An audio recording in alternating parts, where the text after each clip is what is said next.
Good evening, everyone. My name is ASHWIN Mohan, and this is my talk. At 2002, I started to become concerned with this issue of the rape culture that we seem to have around us in India. It wasn't something that I thought is my problem until 2002, but then I realized that misogyny is actually a man's problem. I also saw some TEDx videos about this later, much after I had realized this.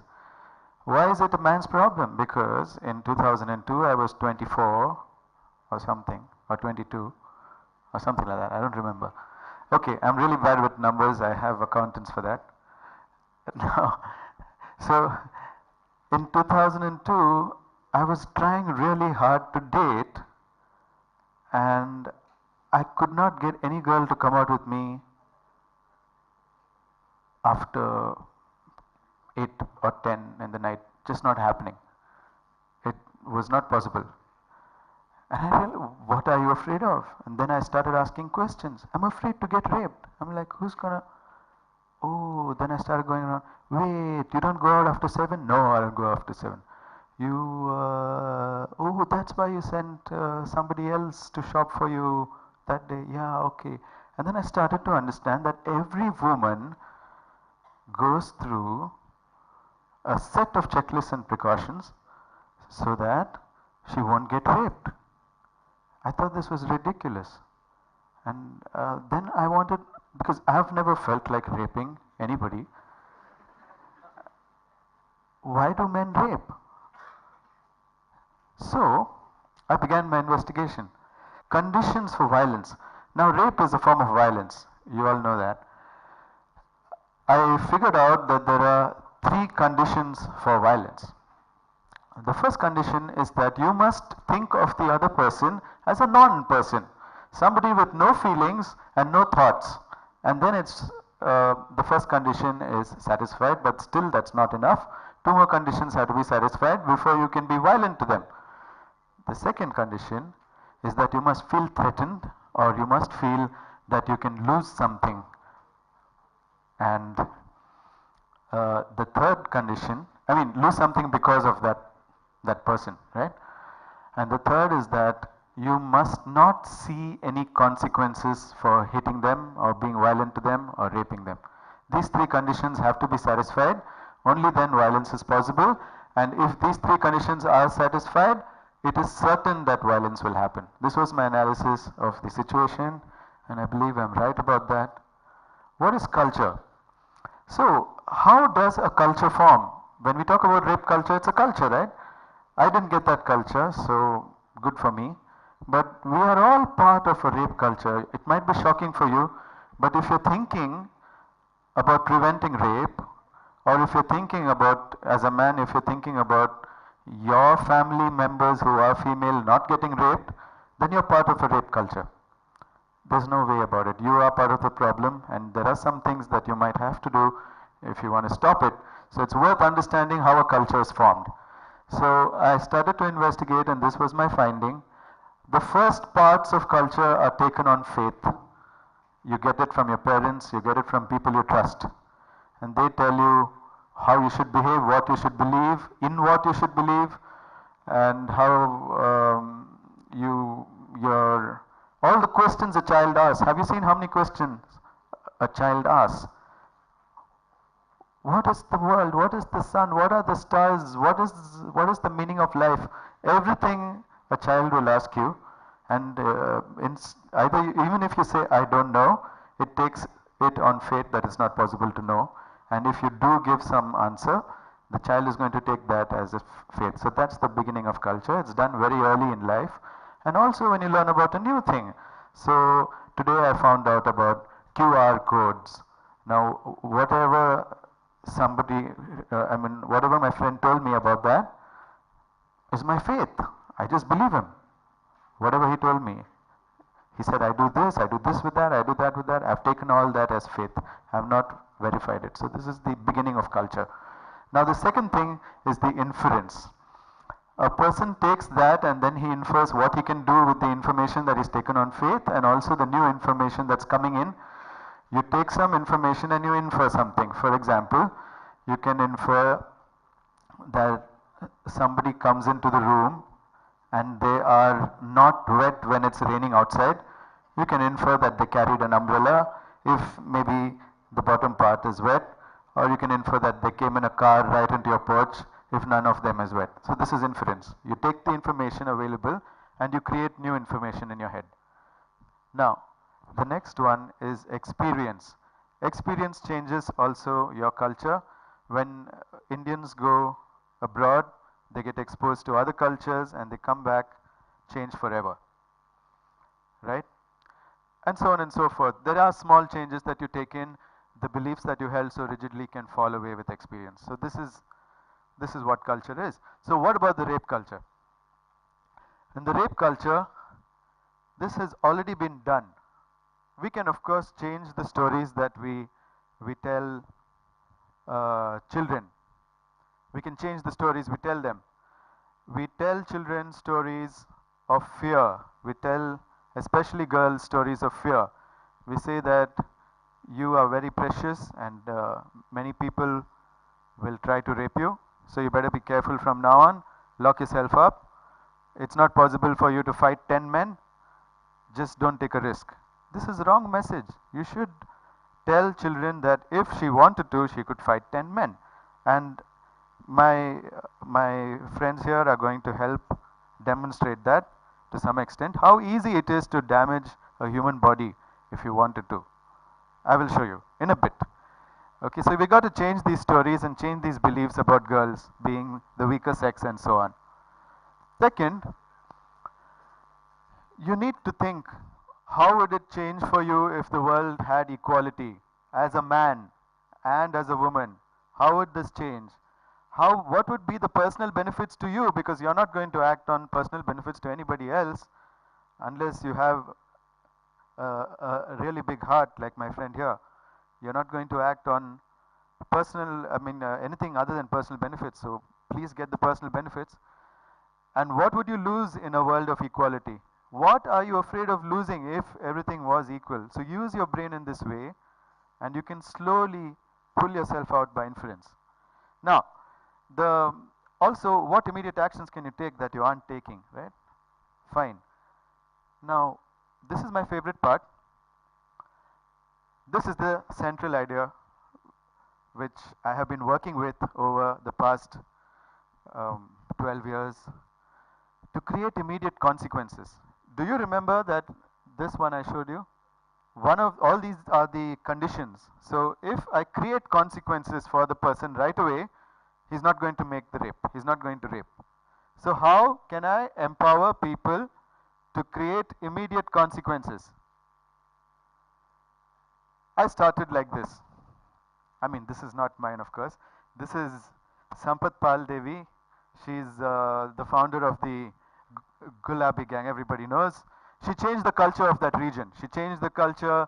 She made sure that women and men live with more respect for each other in this region. Now this is what I started. I went to a Sri Lankan camp, refugee camp. They would come across the boat in really bad shape, having post-traumatic stress disorder. They've already lost a few family members and they are distraught, and the men would take to drinking to forget about it and start beating their wives and daughters. So I went there and I did a workshop for 2 days. At the end of the workshop, they did a street play for me to tell me what they had learned from it, and I was mighty impressed with what they had learned. That very day, they went home. One of the ladies told her husband, I have learned self-defense. If you beat me today, there will be consequences.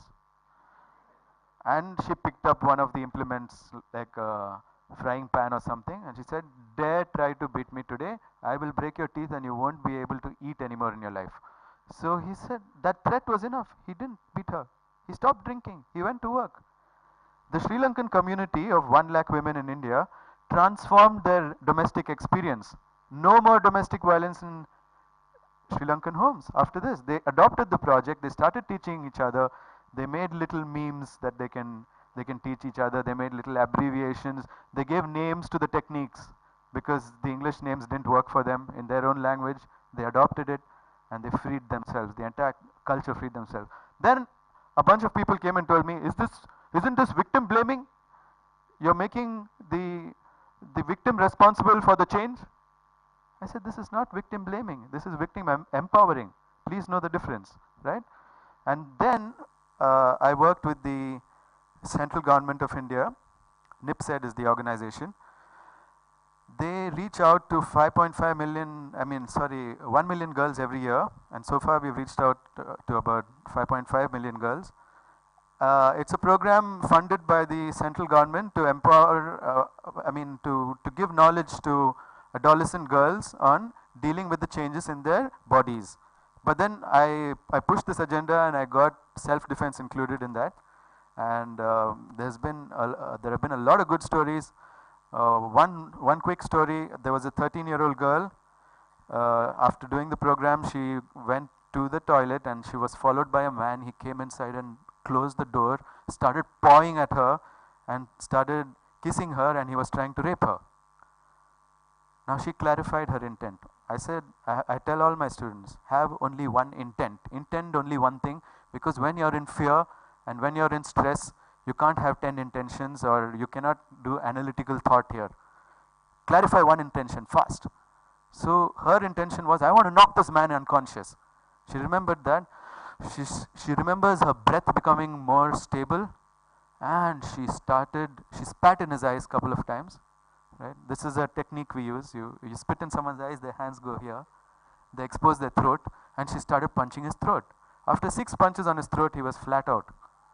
He passed out. And this is a 13-year-old girl. She was shaking. She took a few more breaths, opened the latch of the door, ran, got the police, and when the police came back, he was still lying unconscious. So this is how you can empower even a child.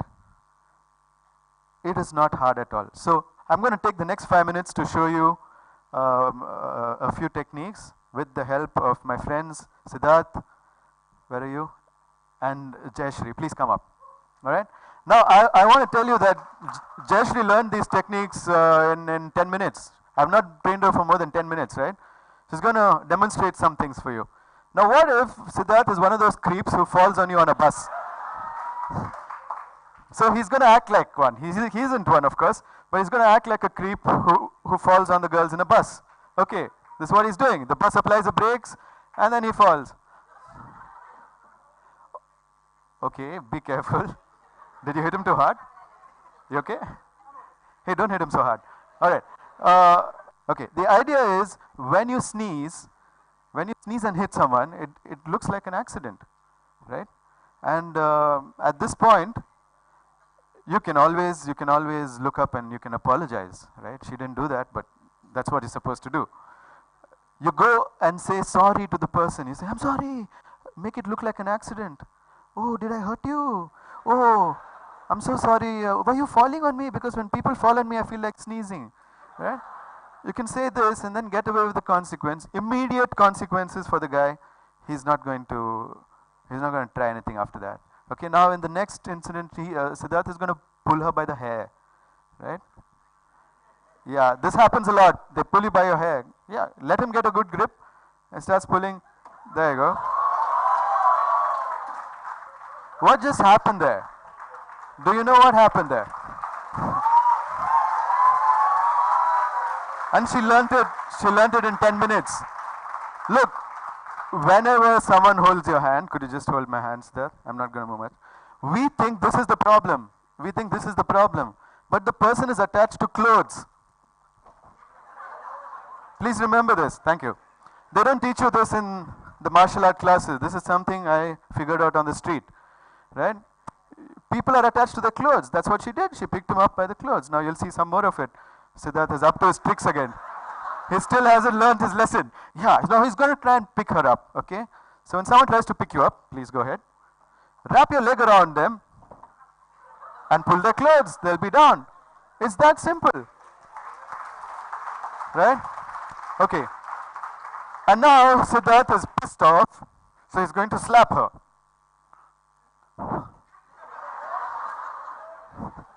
All you have to do is spit in the person's eye. This is a really good technique. Use it liberally when you're in trouble. And then you'll get enough time to pick up a stone or pick up something and throw it in their face and escape. It is possible. You just have to intend it. The techniques are all out there. All right. And what was the last thing? Oh yeah, many people are scared of this. Someone will throw me on the ground, pull off my pants and rape me. Okay? So this is what he's going to do. He's going to try at least.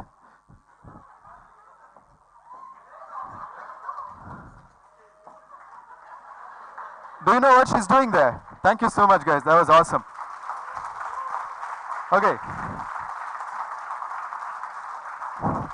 Do you know what she did in the end? She was breaking his ankle. If you break your attacker's ankle, he can't run after you, right? So these techniques are all there in a book I wrote. It's called Kali. I wrote this book. It's available on Amazon, and very soon this book, which also covers what's legal to do and what's not legal to do, when to do it, what is rape culture, how do we deal with it, etc., etc. I wrote it. It's available right now on Amazon, and I'm going to distribute this book. I just closed the deal with the central government. They're buying 10 lakh copies of it, and it's going to be given to every girl in every Kendriya Vidyalaya. So this kind of knowledge has to come to the public domain, and this is the only way that we can erase misogyny from the face of this planet, from every country, and live with true equality.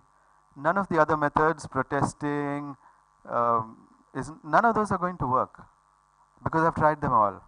So I'll leave you with these thoughts. Thank you very much.